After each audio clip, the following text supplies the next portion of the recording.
Okay.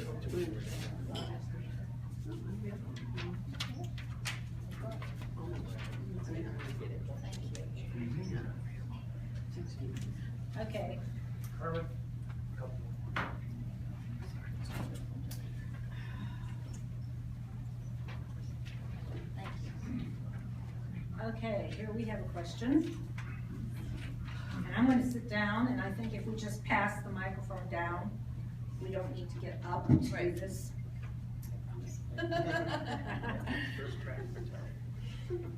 What is your plan to make post-secondary education more accessible to low-income students? Yeah. So during this last budget cycle, this year, I offered a budget amendment that would restore $50 million of budget cuts that the Republican legislators had enacted the previous budget year, and that was only half of the cuts just the previous year that the Republicans did. It failed, unfortunately, but when I got up there and I said, I am the only member of this body who was in the university system when the first round of budget cuts happened during and after the recession. And I can tell you firsthand, the growth of class sizes, the loss of professors, is doing irreparable harm to our Arizona students. In addition to that, since the recession, Arizona paid about 2/3 of the in-state cost, for the cost of in-state students for their undergraduate degree. Now it's less than a third, and that gulf has been made up by tuition increases. So what we're doing is we're pricing people out of the market, number one, for our university system, and then when when the students come out of the system, they have what is essentially a mortgage with no house. So you're creating a system where education is more difficult to attain at a higher cost. So I think what we need to do is, number one, stop the hemorrhaging of corporate tax cuts and tax cuts for the wealthy, because that's the biggest thing that we can do right now to stop the manufactured crisis of university funding shortfalls. So that's the easiest thing that we can do in the next term.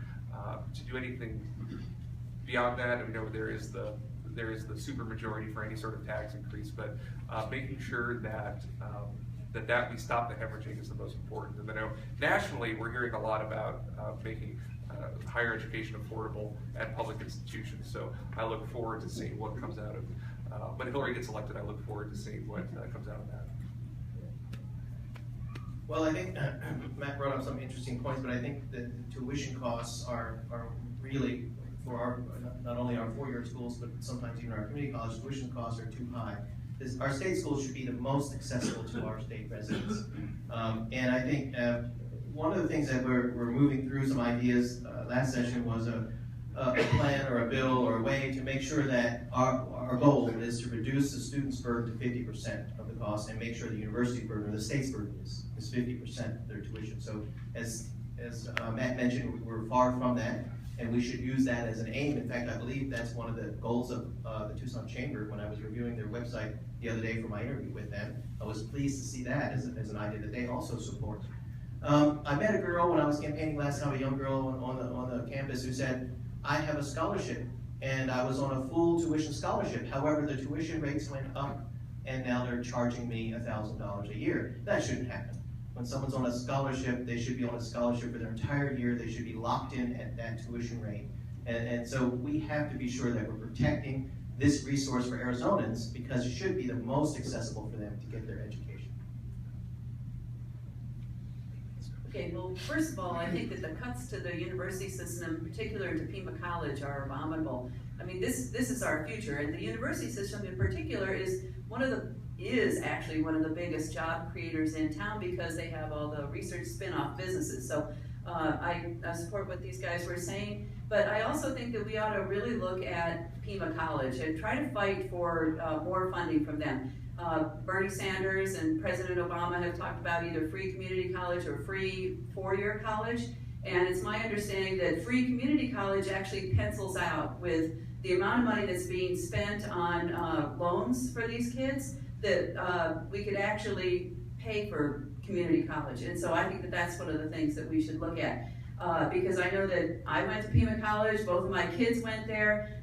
It's a good, and I taught there, you know, it's a really good resource for this community, and to have no funding for Pima College, I think is just awful. And again, like these guys said, we are wasting so much money at the legislature. It's a joke to say that we don't have the money. The $4 billion in the corporate tax cuts, the $400 million in the tax credits, $312 million in our debt to Wall Street, and God knows how much we're spending on those unnecessary lawsuits. So there's plenty of money in there to work with that we just have to take over. Keep it, Pamela. Oh, okay. Okay. And do we have a time limit on this? Yes. Okay. This will be about 90 seconds. Okay, If you would, please. Okay. As a member of the legislature, what can you do to address climate change? Well, I think that this is actually one of the unnecessary lawsuits that the legislature has got going. In that there's an EPA. It's called the Clean Power Plan, and Arizona has joined multiple red states in suing to not have to comply with the Clean Power Plan, and I think that we should drop that lawsuit. I do think that we should stand up to APS and SRP and the utility companies that are trying to destroy rooftop solar. I think that it's really important that Mondale and Chapin get elected. I hope they do. But I really think in the legislature we need to protect rooftop solar, and I actually forgot about the 90 seconds already. So. It's easy to forget. Yeah. So I think in the legislature what we can focus on is our carbon footprint as a state, and again incentivizing alternative sources of energy, as I mentioned, solar. We had several solar issues come up at the legislature this past session, where we had some serious lobbying going on, but lobbying does serve a purpose. I don't want you to think that lobbying connotates poorly, but it does serve a purpose. It serves a purpose of exchanging information. And as long as you can, I want to say believe or accept the information that someone's giving you, you have to sometimes do your own reconnaissance and making sure that you're following up. But carbon footprint, alternative energy sources, and mining is very important here in Arizona, and we've got to be sure that when we move forward on a project like that, we have very well vetted it, we very well studied the effects on the environment, because that is the one thing that we need to protect, is our unique environment here in Arizona. So I'd add to the portion of the solar debate. I serve on the committee that this year's anti-solar bill went through. So the biggest thing that we can stop doing, that the legislature can stop doing, is stop putting up roadblocks for people who want to get solar on their house. The bill that went through, unfortunately, with some Democratic support, was essentially a roadblock under the guise of consumer protection for people to get rooftop solar on their house.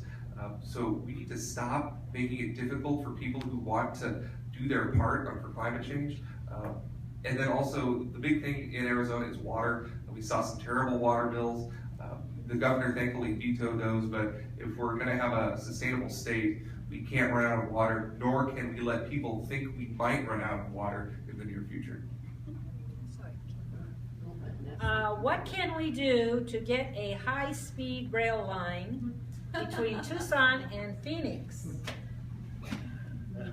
Well, it's tough because it's very selfish for us to say to do that, because I would, for this job, and that would be amazing.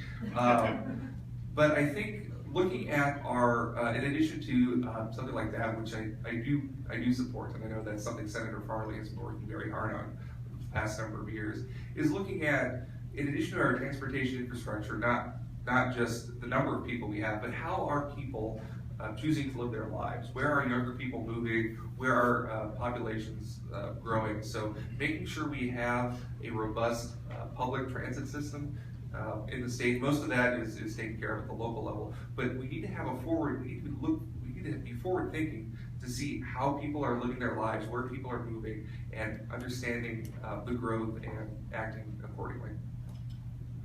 Just to add to that, I think that we have to be very thoughtful about planning a project like that. It needs to be planned in stages, and it needs to be planned with the concepts of how are people growing, where are the cities growing, where do we want to possibly have a new city start. So it needs to, when something like that needs to be discussed, we got to make sure we have the funding set up. There's going to be federal dollars involved. We need to make sure that the appropriate people, that maybe even a public-private partnership in getting this issue moving forward, because there are opportunities for economic growth here. So I think we need to start thinking about long-term planning, eye on the future and becoming partners with some business communities that can help us plan this effectively and profitably. Well, when I worked at the U of A and I was the program director for the Arizona Smokers Helpline, there was one year where I had to go to Phoenix 36 times.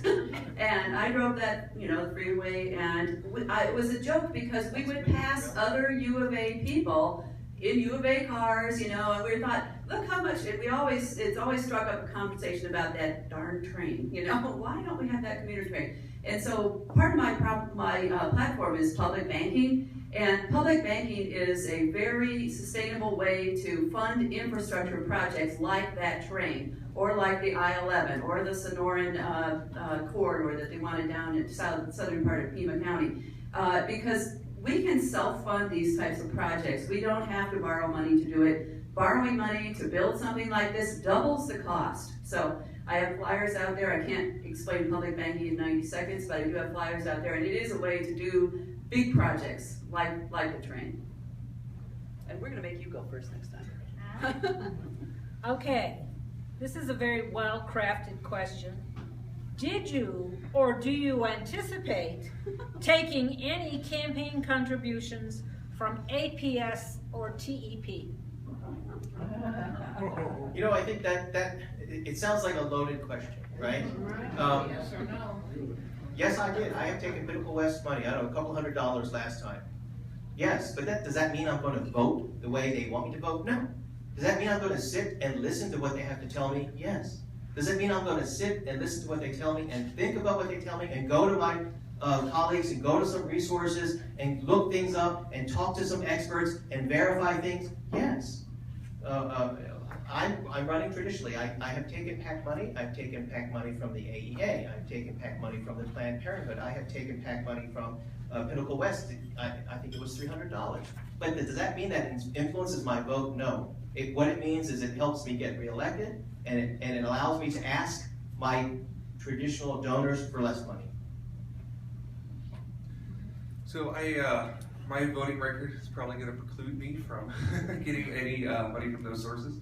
I do just say I think what Randy said is very thoughtful. So I think we all need to understand that diversity funded campaigns do need money to get the word out. So, but for those sources, I probably never seen any money from them.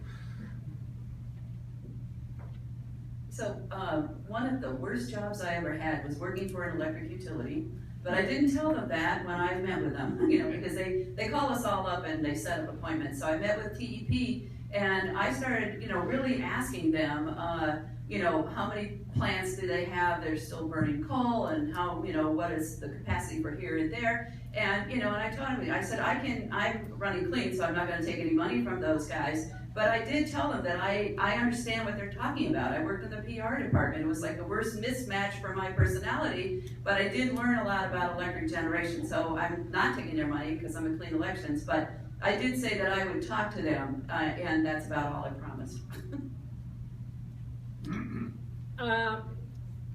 What do you believe is the best step to, let me go back. What do you believe the best step 2 would be to follow Prop 123? Well, first of all, I was against 123 because I think that whenever you have a deal that's overly complicated, there's stuff in the small print, and obviously that deal had all sorts of stuff in the small print with the triggers and this and that. Again, as I said earlier, we have plenty of money for public education. We're wasting it with the corporate tax cuts and things like that. So I believe that we should have used the money that we had. And going forward, there are other ways that we could fund public education. For example, with the public banking idea, that has a system of small, low-interest loans for small businesses. So it actually makes a little bit of income for the state, and so that could be a sustaining way to fund education. But again, that's long-term. Short-term, Randy has good ideas about suspending the tax cuts at least partially for a while, and here he goes.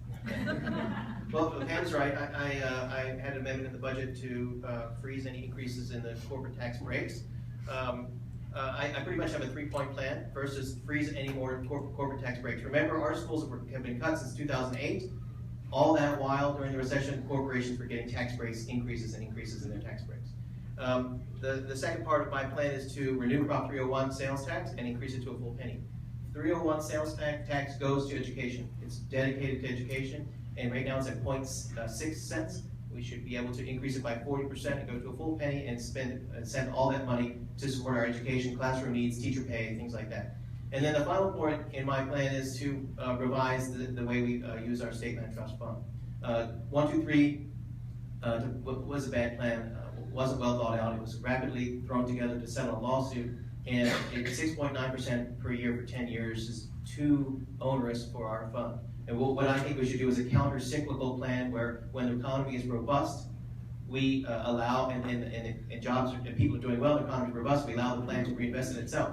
When the economy is poor, so it will pay less out to public schools. When the economy is doing poorly, and the plan then pays out more to our schools to make up for that less robust general fund. So we need to be thinking creatively, we need to be thinking outside the box, so that we don't just fill away our trust that was left for us when we became a state by our founding fathers of Arizona.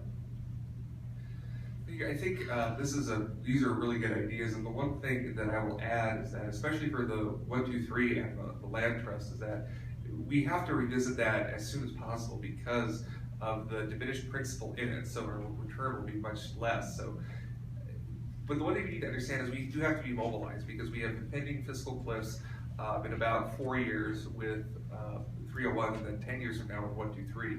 So we have to be unified to keep the pressure up, because without that, we've seen what the Republicans do, nothing, or worse than nothing, with our public education system. So but these are good ideas, but we have to keep the pressure on the Republicans. Okay. What was your proudest accomplishment in the last year, either in the legislature or as an activist for a cause? Well, for me, I was really honored to be a part of our caucus, and when we were figuring out our media strategy to make sure that people know what we stand for as Democrats, was that I did the university funding budget amendment. Going to university here in Arizona, being from here, and being able to offer that with the context of being the only member of the legislature who attended university at the time the massive budget cuts hit. I was really honored to be able to do that. I do wish it passed. I know that I look forward to moments like that where we do achieve what we need to achieve with our university funding level, but being able to do that and stand up to the speaker and the governor and tell them what they're doing is not right. I was honored to have that voice, because in previous years when those cuts happened, when we would march on the Capitol, it was easy for the Republicans just to ignore us. But when I was there, I had a voice, I had a microphone, I was a member, and even though they didn't agree, they heard me for the first time. Well, this is an easy one for me. The proudest thing I did last year was to write, develop, and introduce the teacher retention pilot program. I really enjoyed participating in developing that with our staff. I really enjoyed selling it to my colleagues, which was easy, to the Democratic caucus. And I went around to the Republicans and really pushed hard and got Mr. Coleman, who is a teacher, to sign on as a sponsor. I got Mr. Boyer initially, he promised, who's the chair of the Education Committee. He initially promised that he would hear it if it got assigned to his committee.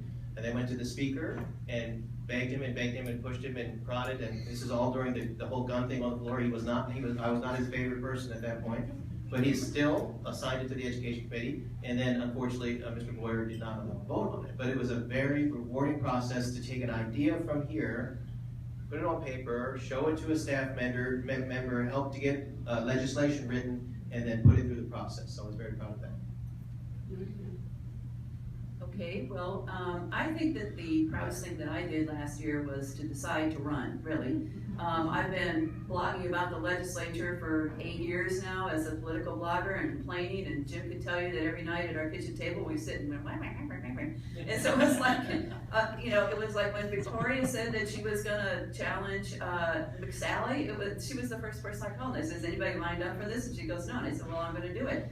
You know, it's like, I'm gonna put my money where my mouth is. I'm gonna try to develop a campaign and go for it and run clean, and whatever happens on August 30th happens, but I'm glad that I did this.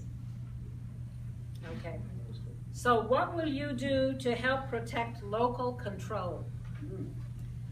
I think that local control is really important. When I was in public health in the 90s, I was in the fight for smoke-free restaurants and smoke-free workplaces and things like that, and we were constantly fighting preemption by the state legislature on those smoking ordinances. And now it's like, you wouldn't even imagine people sitting here and smoking in this room. And so I think that on the national level, sometimes preemption is a good idea. It gets rid of some of the patchwork, you know, in the states. But I really think that, you know, that Tucson should be able to have their own minimum wage. Tucson should be able to set their own gun policies. We should be able to have paid sick leave. So, you know, I would fight for local control for sure. I also protect local control. It's something I always look for in every piece of legislation. I mean, Tucson is a chartered city. Chartered cities are protected and are allowed to self-govern. In fact, in 2015, I was given a friend of the Cities and Towns Award because how much protection I'm doing with preemption and trying to avoid that. And then this year, 2016, I actually was a champion. So I think they even liked my performance even better. But yes, I will always look to protect local control and vote against preemption. You know, for me, I lived it for a number of years. Because what it boils down to is what it is the legislature is saying that you as community members, what you think and what you value doesn't matter. The legislature is disrespecting voters when they preempt a city for whatever they think is the right thing to do. Because if you value workplace protections, your views should be able to be represented. If you value the environment because you don't think there might be, we don't need plastic bags or whatever it may be, what they're saying is what you think doesn't matter. And I will stand up against that and fight that every day in the legislature. Okay, we're going to have one or two more questions, and then you can be thinking about what kind of a closing statement you're going to make. Who are some of the groups or people that have endorsed you? That's a good question. I mean, I think endorsements speak a lot about one's record, of course, and one's value set. So I have been endorsed by Planned Parenthood. I have been endorsed by the Arizona Education Association. I've been endorsed by the Arizona Nurses PAC. I have also been endorsed by the firefighters. There's several more. We can check my website, but seeking these endorsements is an important part of the process because you're setting down your values and you're saying this is what I intend to do if you send me to Phoenix to represent you. So I think it is an important part of this process, and I'm certainly proud of the endorsements that I have achieved.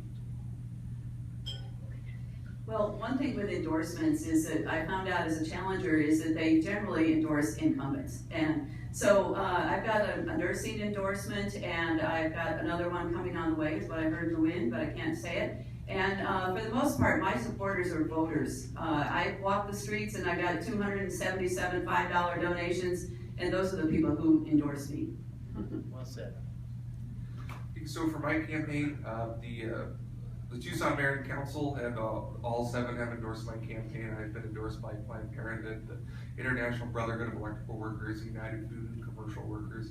The Arizona Technology Council has endorsed my campaign, and the Arizona Nurses Association, the Realtors Association, and the Fraternal Order of Police. So there is quite a broad section of organizations that have endorsed my campaign, and I was proud to also go out when I got appointed. I went out every weekend while we were in session, and once we were in session, I got my signatures in, and every day I'm out talking to voters. So I'm excited about the support I'm getting in my campaign. Okay, this is the last question. How will you get dark money out of our state legislature? So the first thing we do is we need to sign the petition 1516, and I know there's some going around, so please, go see Frank on your way out to sign that. That is incredibly important because when we're up there, and Randy probably has similar stories too, I've talked to Republicans and I said, explain this to me. Why do you support this crazy thing? They say, Matt, I don't. I have to, because if I don't, they're going to find a primary opponent for me, and they're going to fund him or her with a bunch of dark money. so I have to vote this way. So getting dark money out of our elections is incredibly important at the primary level, especially for the Republicans, because there are just crazy primaries that they have. But also, we shouldn't allow APS to own the Corporation Commission. That's wrong. They should be public watchdogs, not lapdogs for APS. So that is incredibly important. Well, I think the best way to work through the legislature to eliminate dark money is to shine a light on it. And when we're up there and we see legislation that is expanding the use of dark money, we have to understand it, we have to read it, we have to ask questions about it, we have to call them out on it on the floor, we have to hold them accountable for what they're doing. We can't allow the supporters of dark money, the supporters of those people of expanding the access to dark money, we can't allow them to try to confuse and confound. We have to make sure that we're up there debating, we're calling them out, and we're talking to them and saying, no, it really means this when this bill passes. And that's why this 1516 repeal is so important, because they played some dirty tricks when this bill passed. They amended the entire section of code, and then if 1516 gets repealed, they've actually amended the old code so that when the old code goes in, there's language in there that a lawsuit will now have to take care of. So there's a second step after this repeal to make sure that the lawsuit says the amendments that you put in to change it need to go away as well. So when they're playing dirty tricks to support this type of thing, we need to stand up and say, we see what you're doing. We want to educate people on what you're doing and why what you're doing is underhanded. Well, I think that, like they said, the 1516 for sure, but when the campaign finance reports came out June 30th or July 1st, first I went and I looked at ours, but then I started looking at all these others, and I started looking at some of those Republicans' finance reports up in Phoenix, some of the really, I'm not going to name names, some of the really bad ones. And what I saw was that some of these people had these giant war chests. They actually had very little money from actual people. One of them, who's like one of the real bastards up there, he only had $4,000 from real people. That's what a clean elections person can get, $4,000. All the rest of his money was from PACs and super PACs, and it was money rolled over from previous campaigns. And these people have no challengers, and so when they're allowed to, especially when they're allowed to roll over, Debbie Lesko rolled over $77,000 from previous campaigns. She's got over $100,000. That's going to scare off moderate Republican challengers also. So we really have to get a hold of the campaign finance laws as far as I'm concerned. We have to strengthen clean elections, and I think it'd make it more available. Because there's a lot of people who like clean elections, but it's being just diminished and hacked away with the death by 1,000 cuts. So that's what I think. Well, one of you go ahead and start and give a closing statement and keep it at about 3 minutes, if you would. Sure. I've been honored to represent LD9. When I moved to Arizona, I had no intentions of running for public office, but after the shootings, I certainly opened my eyes to serving my community in a different way and making my voice heard in the Capitol. So I certainly have been honored. It's been a pleasure. I've learned a lot. One of the things I really feel comfortable with is debating on the floor, asking questions. I've become known as the guy that asks a lot of questions, not only on the floor, but to my own caucus mates and my own staff. And I think that's a good thing. I think it keeps us all on our toes when we can learn from each other. The other thing that I've been very proud to have done in the past 2 years is I opened up the rule book, the House of Representatives rule book, and I studied it, and I memorized it, and I used those rules to our advantage. I do things that people haven't done in a long time, but they're by the rules. And it sort of surprised some people, but that's a good thing. We have to use every advantage we have to make ourselves heard. If we can't move our bills forward, we at least have to put our values forward, get our message out there, and make sure our message is being heard. And one of the last things that I'm very proud of to have done is I certainly have gotten the respect of my colleagues, not only my own caucus, but the Republican colleagues. They respect me, they will listen to me. We may not always agree, but I can go into their office and sit down and say, this is what I think, and this is why I believe these things. And I will listen to them. And I think respect is the first step towards getting compromise. You have to have respect, you have to develop trust, and then you can begin to compromise and negotiate. And that's one of the reasons why I'd like to go back, because I have built some respect, and I think I have great opportunities to get to that compromise and negotiate part.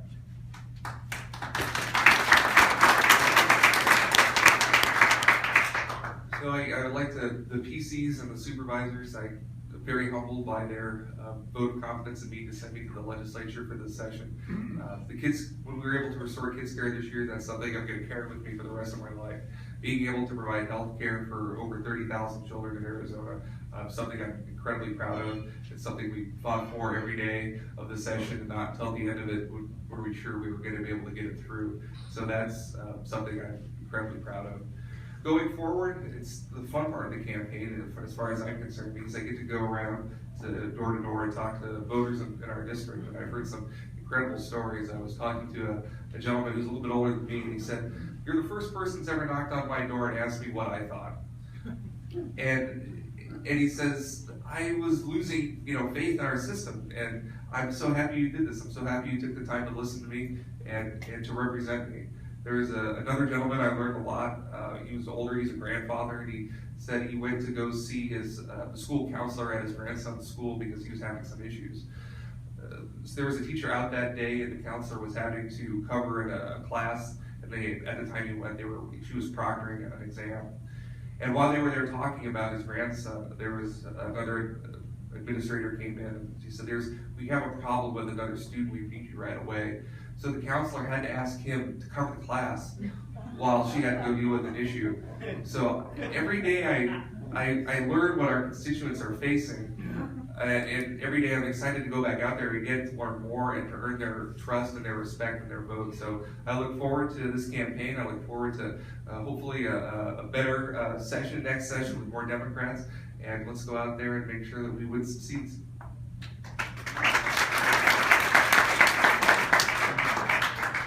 Yeah, when people ask me why I'm qualified for this, I talk about my management experience, I talk about owning 2 small businesses, and I also talk about my background in public health.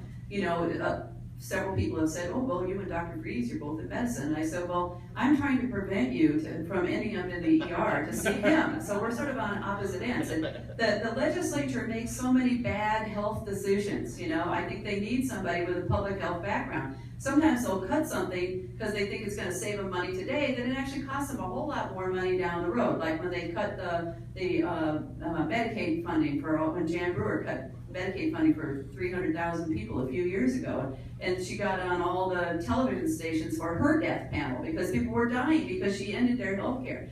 And so I think that's a good thing to have a public health person. And you know what, this might sound flippant, but I think we need more moms in the legislature. I don't know how many of you saw that story today about 1,400 third graders are going to be held back because they didn't pass a high stakes test. That's abominable. Those kids didn't fail that test, the system failed them. Moms would not let that happen. We put a lot of time and effort getting these kids out the door and into school and to the doctor and stuff like that. And I think we need people who are going to stand up for women and families. In public health, we say if the mother is healthy, the family's healthy. And right now, women are under stress. They're not paid enough. They're discriminated against. Their healthcare, women's healthcare is being under attack. Not just with abortions, but with contraception. And so I want to go there to fight for women and families and workers and powersforthepeople.net. Check out my website.